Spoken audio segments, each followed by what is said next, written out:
Mongla commutator ট্রেনটি right টাইমেই station ছেড়ে যাবে।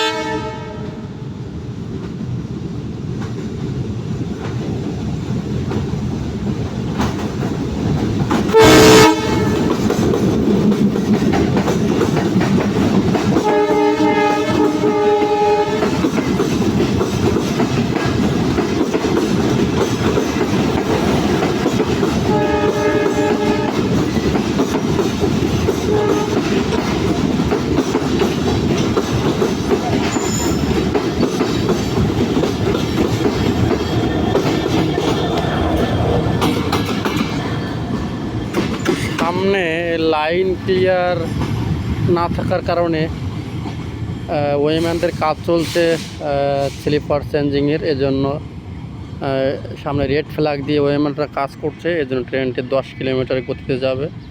তো মনে হচ্ছিল ট্রেনটি দাঁড়িয়ে যাবে, আসলে দাঁড়াবে না, ওটা আস্তে আস্তেই আপ পয়েন্ট পার হয়ে তারপরে আবারও তার স্পিড বাড়িয়ে চলে যাবে নেক্সট স্টেশনের দিকে। তো ধন্যবাদ সমস্ত ট্রেন যাত্রীদের উদ্দেশ্যে যারা ট্রেনে ভ্রমণ করে নিয়মিত তাদেরকে।